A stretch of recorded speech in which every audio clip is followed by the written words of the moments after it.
ከባለ ታሪካችን አንደበት ይህ እውነተኛ ታሪክ ነው።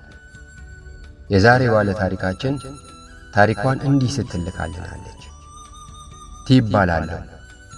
ባለ ትዳርና የሶስት ልጆች እናት ነው። ከባለቤቴ ጋር ስንገናኝ ከፍቅር ውጭ ምንም አይነት ነገር የለንም ነበር። በጊዜው እርሱ የቀን ሰራተኛ ነበር። በጓደኝነት ብዙም ሳንቆይ ነበር የመጀመሪያ ልጃችን የተረገዘችው።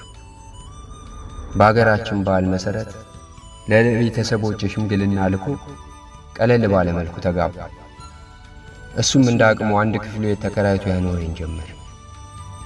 የእሱ ሥራ ከእጅ ወደ አፍ በመሆኑ ሹሩባ እየሰራው ስለነበር አግዘውም ነበር። እርግዝኔ 9 ወር ሲደርስ እናቴ ቤት ገባ። ልጄንም ወለድኩ። ባሌም የሥራ ለውጥ አደረገ። በግንበኝነት ተቀጥሮ እየሰራ ደስተኛ ኑሮ መኖርን ጀመረ። ነገር ግን በመሃል አባቴ አንድ ነገር ተናገረ። የመጀመሪያ የልጅ ያየውባት ልጄን ተውልኛል። ከባድ ቢሆንም በሁለታችንም ስምምነት ቤተሰቦች ጋር ቀረች። እየተመላለስኩ አያታለሁ። ፀጉር የምሰራበት ከቤተሰቦች ቅርብ ስለነበር በዛው ልጄን ሳጠወዬ ባለቤቴ መምጫው ሲቃረብ ወደ ቤት ሄጄ ሚስት ባሏን በምትንከባከቡ ሁኔታ ባሌን እንከባከብ ነበር። አንዳንዴ ምሳ ሰርቼም የሚሰራበት መስሪያ ቤት ሄጄ አብረን በልተን እንመለስ ነበር። ቤት ኪራይ መክፈል እየከበደው መጣ። ቤተሰቦቹ ግቢ አንድ ክፍል ቤት ሰርቶ እዛው ገባ። በፍቅር ተሞልተን መኖርን ቀጠልን። የሚገርመው ያገኛት ምንም ሳያስቀር ሰጥቶኝ የሚፈልገው ነገር ሲኖር ከኔ ወስድ ነበር። የሚለብሰው ልብስ እንኳን ለአንቺ ግዢ ብሎ ከሚሰጠኝ ብር ላይ ለኔም ለሱም የምገዛው ከዛው ላይ ነው። አንድ ቀን ለራሱ አስቦ አያውቅም። ቤታችን እንደ ማንኛውም ምስኪን ባለ ትዳሮች ነው። ብዙም ሳይቆይ ግን እንደገና ፈጣሪ ፈቀደና ሁለተኛ ልጃችንን አገኘ። ከወለድኩኝ ከ5 ዓመት በኋላ የሱ ሥራ ተቋረጠ። ብዙም ሳይቆይ ሥራ ቢያገኝም እንደ በፊቱ ሊሆንለት አልቻለም። ኮንትራት ስለነበር ሙሉ ለሙሉ ቀዘቀዘ። እኔ ግን መስራቴን አላቆምኩም። በነገራችን ላይ እስካሁን ያላወራሁት አንድ ነገር ቢኖር አንዳንዴ ባለቤቴ ትንሽ አስቸጋሪ ባህሪ ነበር። እሱም መጠጥ ይጠጣል። ሲሰክር በሰው ጉዳይ ገብቶ ይጣላል። በዚህ የተነሳ በየእስር ቤቱም ያውቁኛል። ባህሪውን ግን ከኔ ውጭ የሚረዳ አንድም ሰው አልነበረም። የሆነ ሰዓት እኔ በጠና ታመምኩ። በጣም ተጎዳ። የሚያሳክምበት ገንዘብ ስላልነበረው እናቴ ቤታችን መጣ ነይ ቤት ተኝ እናሳክምሻለሁ ስትል በንዴት ከቤት ወጥቶ ጠጥቶ ሲመጣ የግቢያችን ቆርቆሮ ቆረጠ። ስካር ላይም ስለነበር ያለ ማቋረጥ ደሙ ይፈስ ጀመር። ወንድሙ ላሳክምህ ይህ ግዴታ መሰፋት አለበት ሲለው በቅድሚያ ሚስቴን አሳክሙልኝ፣ እንደዛ ስላችሁ እምቢ ብላችሁ እኔን ልታሳክሙ ነው አለ። አደባባይ ደሙን እያዘራ ወጣ። በጩኸት አይኔ እያየ ሚስቴን ከማጣት ብሞት ይሻለኛል ተውኝ እያለ ሲያለቅስ የአካባቢውም ሰው እንዴት ቢወዳት ነው በማለት በጣም አዘኑለት። ያ ሁሉ አለፈ።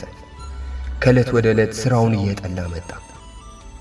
በፈጣሪ እርዳታ እኔም ከህመሜ ጊዜ ሳልሰጥ ዳንኩኝ። እናቴ ቤት እየሄድኩኝ ፀጉሬንም መስራት ጀመርኩ።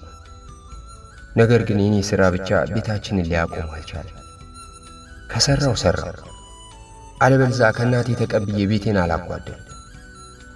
እሱም በሠራ ሰዓት ጊዜ ቤቱን አላጓደለም ብዬ ምንም ሳይሰማኝ አግዘው ነበር።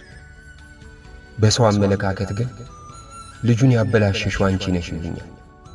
ይሄ ጎደለ ካልኩት ይበሳጫል ብዬ ነው እንዲህ ማለት ነው። እና ምን እንደጎደለ እንኳን አያውቅም። እናቴ ቤት ሄጄ እንኳን እንጀራ ስታቀርብልኝ ሲያንቀኝ እናቴ በሂጂና አብረሽ በልተሽ ነይ ብላ ሳህን አስራት ልካኝ ነበር። ይህ ሁሉ ፍቅራችን ውስጥ ግን እሱ በጠጣ ቁጥር ሳንጣላ ቀርተን አናውቅም። ይባስ ሥራውን ሙሉ ለሙሉ ርግፍ አርጎተው ሥራ ሲመጣለት ለጓደኞቹ አሳልፎ መስጠት ጀመረ። በመካከላችን በቃ ሰላም ጠፋ። ያም ሆኖ ግን 3ኛ ልጅ እርጉዝ መሆኔን አወቅኩ። በቃ ነገሮች ጨለሙብኝ። በፈጣሪ ሥራ አልገባው። በችግርም ቢሆን ሶስተኛ ልጅን ወለድኩ። የችግሬን ደረጃ መቋቋም አቃተኝ። አራስ ቤትም ሆኜ ተራብኩኝ። ቤተሰቤም ለምን ወለድሽ በሚል ቅሬታ መጣ። ተቆጡ። የአሁኑ ቅሬታቸው ግን በእኔ መጎዳት አዝነው ነው መሰለኝ። እና ምንም ደከመኝ። እሱም በተደጋጋሚ ሽምግልና እየላኩኝ ያስመከርኩት።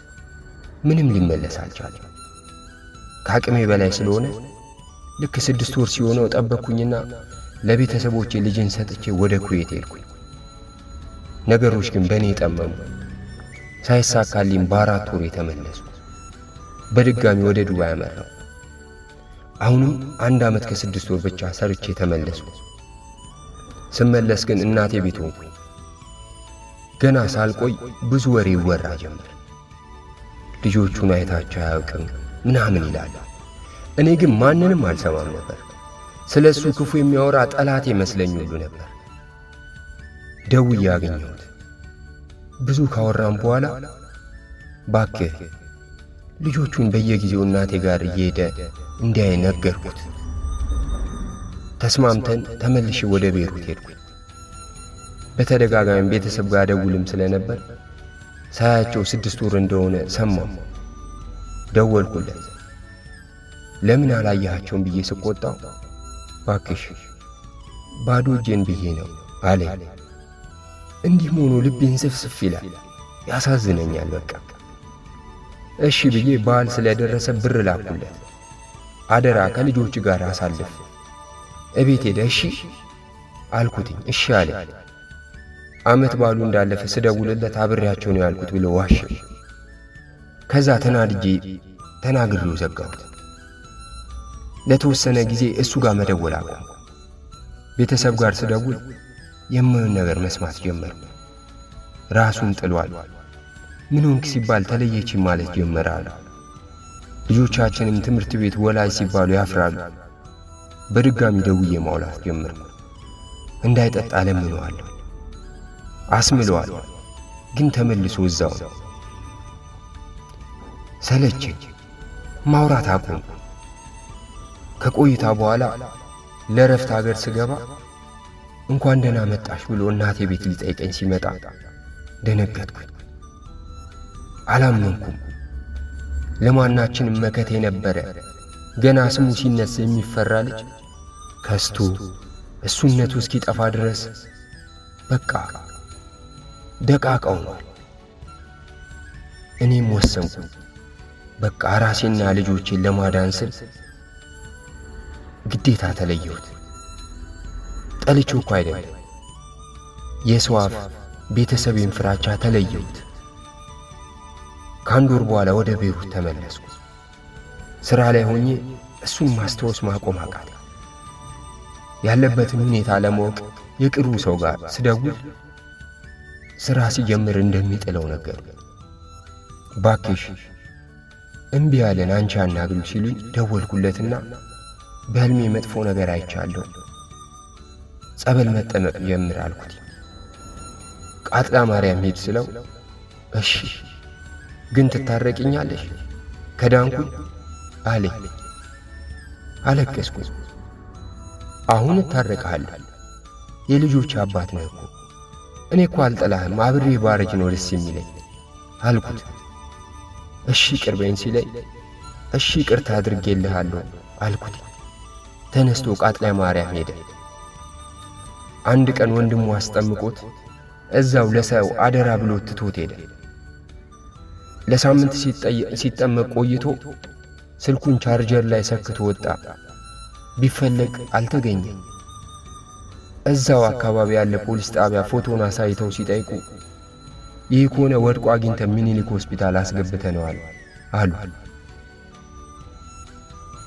ወዲያው በፍጥነት ደረሰ። ሲያገኙት ግን መናገር አይችልም። ጭንቅላቱ ታሽጓል። ምን እንደመታው ሳይታወቅ ዘላለም ላይ መለስ አሸለበ።